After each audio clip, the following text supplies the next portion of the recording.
I quit to save my sanity. Now my boss wants me back. There's a particular kind of silence in corporate offices at 8:47 a.m. The one that hums behind passive-aggressive keystrokes and the smell of burnt caps. That silence is where I lived for 2.5 years, in a cubicle that was 2 sizes too small for the workload I carried, and 10 times too small for the pressure I was under. I worked for a mid-sized logistics company based out of Cleveland. Nothing fancy, just freight coordination, contract bids, vendor relations. On paper, I was a logistics analyst. In reality, I was the guy who plugged everyone else's holes so their departments didn't sink. My reward? A cracked monitor, an always busy manager, and a salary that wouldn't survive one car accident. My boss, Kathy, was the kind of person who believed burnout was just a lack of gratitude. She'd say things like, "We're lucky to be busy, some people wish they had this stress," or "Sleep is for interns. Hustle is for the hungry." She said those words the day after I worked 30 hours across 3 days to fix an error she made in our Q2 forecast spreadsheet. She didn't apologize. Just said, "I owe you one," then took a 2-hour lunch. The breaking point came on a Wednesday. We'd just landed a huge contract with a major retailer, and Kathy decided I should be the one to onboard them despite the fact that I was already handling 4 other accounts solo. I pushed back gently. "I'm stretched kind of thin. Maybe it's better if someone else." She cut me off. "This is why you're not moving up. You think effort is optional." I stared at her. "I'm asking for bandwidth, not special treatment." She smirked. "You're lucky to even have this job." And something just snapped. That sentence echoed in my head like a fire alarm. I didn't scream, didn't flip a desk. I just stood up, walked back to my cubicle, and typed up a letter of resignation. 2 weeks' notice. No fanfare. But Kathy wasn't having it. She called me into a conference room that afternoon. "You're being emotional," she said, folding her arms. "You'll regret this. People in your position don't just walk away." I remember saying, "People in my position either walk away or break down." Her tone shifted. "If you go now, don't expect a reference." I smiled. Noted. My last 2 weeks were a blur. Kathy refused to speak to me directly. She rerouted all my questions through a junior manager who looked more afraid of her than I ever was. I kept my head down, handed off my accounts, and said quiet goodbyes to coworkers I liked, and louder ones to the printer that jammed every other day. When I walked out of that building for the last time, I felt like I could breathe again. The next few months were rough. I picked up some freelance consulting, moved in with a roommate to cut rent, and let myself sleep 8 full hours for the first time in years. For a while, I thought I'd made the worst mistake of my life. My savings dwindled, job offers didn't come, and I seriously considered applying to be a grocery store manager. Then something shifted. One of my freelance clients, a shipping startup run by a former college classmate, asked if I wanted to come on full-time. Small team, flexible hours, decent pay, and most importantly, a boss who thought hustle culture was a joke. I said yes. The work wasn't always easy, but it was fair. And that's a currency I hadn't felt in a long time. Then, 2 months into my new job, I got an email. Subject, "Quick catch-up." It was Kathy. I read it twice before even opening it. "Hey, wanted to see if you'd be open to a quick call sometime this week. No pressure. Hope you've been well." Kathy, I laughed out loud. It felt like getting a birthday card from the person who used to trip you in the hallway. I replied, "Happy to talk. Let me know what time works for you." She called the next day. Her tone, very different. No edge, almost respectful. "I'll get to the point," she said. "Things have gotten chaotic here. We're down 2 analysts, and your name came up." I waited. "We'd like to offer you your position back, with a title bump and a slight raise." I paused. "What do you mean by slight?" 10%, maybe 12. I almost asked if that covered the therapy I needed after quitting. Instead, I said, "Can I think about it?" She said, "Of course. We'd love to have you back." When I hung up, I laughed again. Not because it was funny, but because it felt like a test from the universe. The place that drained me now wanted me back. The question was, should I go, or should I burn that bridge for good? I stared at my ceiling fan for 3 hours that night. Kathy's voice kept playing in my head, but it wasn't the friendly one from the call. It was her voice from all the other days. When she implied I was replaceable. When she told me burnout was a mindset. When she called my TO request inconvenient. And now she wanted me back. I wasn't naive. People don't change overnight, not bosses like Kathy. But I also wasn't in a position to throw job offers into a fire pit just to make a point. So I called her bluff. The next day, I emailed her. Appreciate the offer. I'd be open to a serious discussion if we're talking full title upgrade, at least a 25% salary increase, remote work flexibility, and guaranteed PTO blocks. Otherwise, I'm happy where I am. I hit send, figuring that was the end of it. 3 hours later, she replied, "Let's talk." That's when I knew two things. She was desperate. I had leverage. We set up a call. Kathy was more prepared this time, even a little flustered. "We can't do 25%, she said, "but we can do 20. And a senior analyst title. What about remote flexibility? 3 days in, 2 days remote. I can't promise more without VP approval. And TO. Well, guarantee 2 weeks, uninterrupted." I let the silence hang. She filled it. "Look, I know we didn't always see eye to eye, but we're rebuilding the culture. We need experienced people who understand the pace." I almost choked on that one. Culture rebuild? Was that code for we ran the others into the ground, and now nobody wants to work here? "I'll think about it," I said again. "Give me a couple of days," but I'd already decided I just wanted to see how far she'd go. That night, I met up with Jason, one of my former coworkers and the only person at that job I truly liked. We grabbed tacos and sat on the hood of my car like we were teenagers again. "So, she wants you back?" he asked, incredulous. "Same Kathy, different script." He whistled. "I guess they're finally seeing what we all saw. They're seeing they can't function without someone to blame things on," I muttered. Jason laughed. "Facts. She's chewing through new hires like popcorn. One guy quit on day 3. I groaned. "That's not funny." "It is a little." Then he got serious. "Would you actually go back?"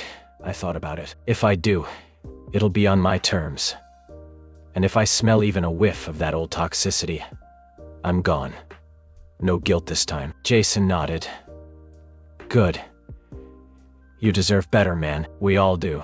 2 days later, I had an offer letter in my inbox. It listed a 20% salary bump, senior logistics analyst title, hybrid work structure, guaranteed 2-week PTO blocks, a small relocation stipend if needed. I did in my current job, paid less. It didn't come with health benefits yet. The startup was tight on cash, and I wasn't sure if they'd still be around in 2 years, but they respected me. I wasn't micromanaged. I wasn't insulted in meetings. I wasn't expected to bleed for the brand. Still, this new offer was tempting, not because I wanted the job, but because I wanted the satisfaction.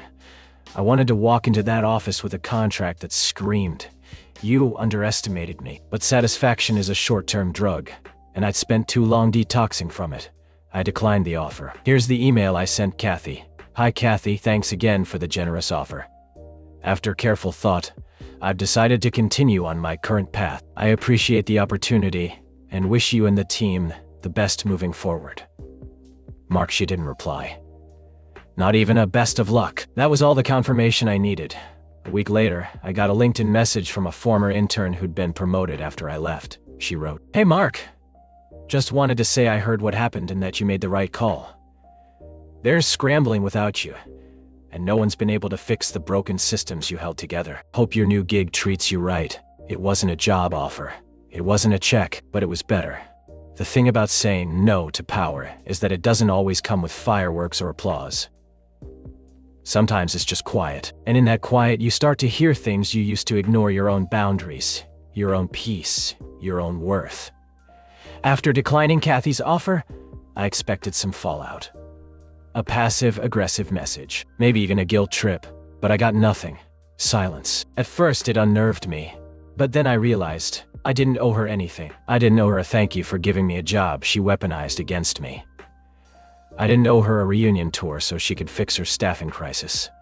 I didn't owe her forgiveness just because she finally noticed I was gone. Meanwhile, my current job was growing. The founder of the startup, his name's Leo, pulled me aside after one of our morning syncs. "You've been killing it," he said. "We're small, but we notice." "That hit me harder than any bonus check ever could," he continued. "We want you in strategy meetings from now on. You've got instincts most people don't." I nodded, stunned. "I appreciate that." "No, we appreciate you.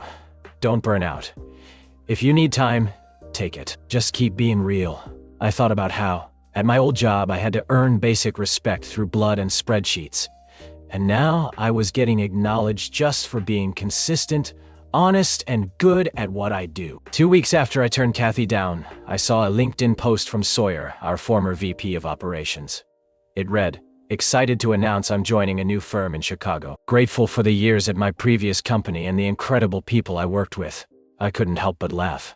Sawyer had been Kathy's biggest enabler. He once told me, "Kathy's demanding because she wants greatness," after she made a junior analyst cry in front of the whole floor. Now he was gone. I texted Jason, "The Queen has lost her bishop."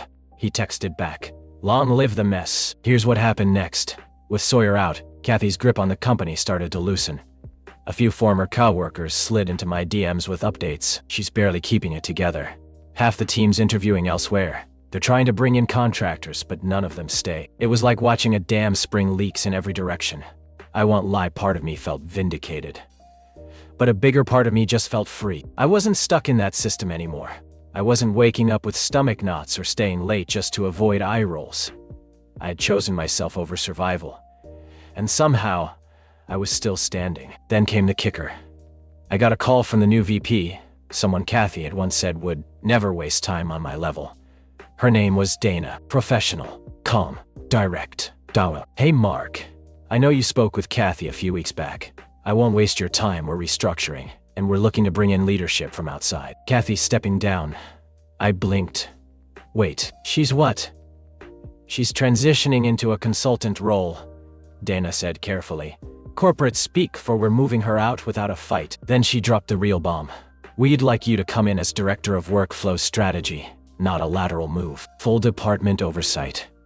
Remote optional. Compensation is negotiable." I almost dropped my phone. They were offering me her job. The offer sat heavy in my inbox, blinking like a warning light. Director of Workflow Strategy. Full oversight. Remote optional. Negotiable pay. I read the email 3 times before I could even think straight. It was everything I had wanted to say yes to when Kathy first called me back, but in a package I never expected. It wasn't just a job. It was a crossroads.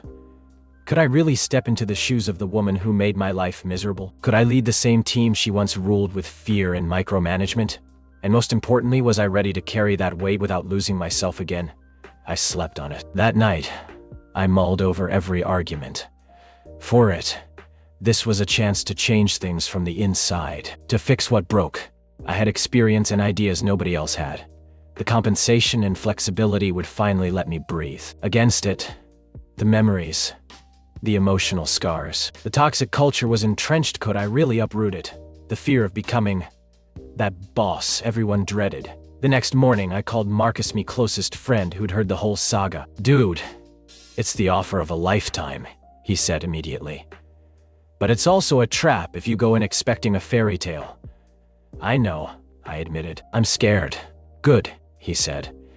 "If you're scared, it means you care. Just don't forget who you are and what you stand for." That conversation steeled me. I emailed Dana back. "I'm in. Let's build something better." My first day in the new role was surreal. The office was the same gray walls, same humming fluorescent lights, but the energy felt different. There was hope, cautious but real. I called a team meeting on day 2. "Listen," I said. "I'm not here to be the boss from the horror stories. I'm here to listen, to learn, and to change the game." There were skeptical looks, whispered questions. But over the next few weeks, I made it my mission to build trust. I scheduled one-on-ones, held open forums, and pushed for transparent communication. I advocated for mental health days and pushed back on impossible deadlines. Slowly, the team started to open up. Productivity didn't plummet, it grew. One afternoon, Kathy walked in. I froze. She smiled thinly. "Glad to see you're doing something." "I'm doing my best," I replied. She nodded, then turned and left. That moment felt like closing a chapter. Months later, the board praised the turnaround. Staff turnover dropped by 50%. Morale improved. We even won a local business award for workplace innovation. And me? I was finally proud of the work I was doing. It wasn't perfect. I still had tough days, and sometimes I questioned if I'd bitten off more than I could chew. But I was no longer drowning. I had taken control. And for the first time in years, I looked forward to Monday mornings. Update question. Did you ever regret taking the job? Answer: honestly, there were days it felt overwhelming. But every time I doubted myself, I reminded myself why I start to build a place where people don't feel disposable. Question: how's your relationship with Kathy now? Answer: we keep it professional. No hugs or backpats, but there's mutual respect. She stepped away from day-to-day management, and I'm steering the ship now. Question: what advice would you give someone in a toxic job? Answer: your health and dignity come first. Sometimes walking away is the bravest thing you can do. Other times, fighting from inside is worth it. But know your boundaries and never lose sight of your worth. 6 months had passed since I walked out of Sawyer Finch, coat in hand, heart caving in. In that time, I'd built something fragile but real. Not a comeback, not redemption, just motion in the right direction. I was still paying off the restitution $97.21 every month, automatic withdrawal. Every time the payment cleared, I felt both relief and resentment, but I never missed one. At Second Start, I became a regular. My hours expanded from twice a week to almost full-time. I stopped delivering groceries and instead started picking up freelance clients through small nonprofits who'd seen the campaign. The money wasn't great, but it was honest, and it was mine. One Thursday afternoon, Marcus called me into his office. "You ever consider going back to real work?" he asked, flipping through a folder. "This is real work," I said. "You mean corporate?" He nodded. "Because someone's asking about you." My heart hiccuped. "Who?" "An agency in Dallas. They saw the Second Start campaign. Want to know who ran it?" I blinked. "And you told them what exactly?" Marcus shrugged. "The truth. That you built it. That you messed up. That you're rebuilding." I leaned back in the chair, stunned. "You didn't have to do that." "I didn't do it for you," he said, eyes sharp. "They asked." I answered. "What did they say?" "They said they respected the transparency. Said they'd be in touch." A week later, I got the email, then the phone call, then an offer. Full-time, remote-friendly, with benefits. The salary wasn't extravagant, but it was more than I thought I'd ever make again. They wanted me to lead their digital strategy for social impact campaigns. It felt surreal. When I told Marcus, he didn't react much, just nodded and asked, "You gonna take it?" I hesitated. "I don't know. Feels like running away." "Running isn't always the same as leaving," he said. "Sometimes it's just moving forward." I accepted the job. My last day at Second Start, the entire team surprised me with a card. Inside, a dozen notes. "Thanks for the logo. You made me believe in myself. You helped me tell my story." One guy even taped a $5 bill inside with a scribble, "Paying it forward." I held it together until I got to Marcus's note. "You came here to fix what you broke. You ended up building more than you destroyed. I hope you carry that with you." I did. Moving to Dallas didn't erase what happened. I still get nervous every time I open a work email with "urgent" in the subject line. I still glance at my bank balance with caution. But I also sleep again. Not always, but enough. And sometimes, late at night, I reread that first message from Marcus. "I've let go of the anger, but I hope you don't let go of the lesson." I haven't. I never will. Update question: how are you and Marcus now? We're not friends, but we're good. We text now and then. He even sent me a podcast once about restorative justice.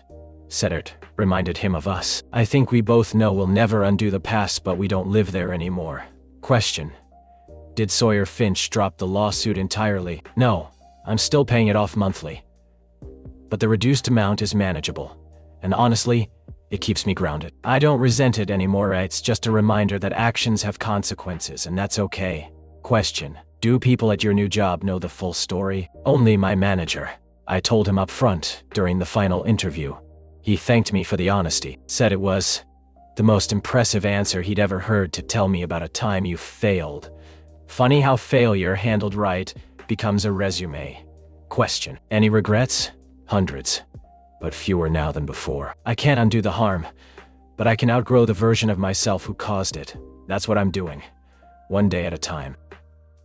If you like this video, please subscribe for more.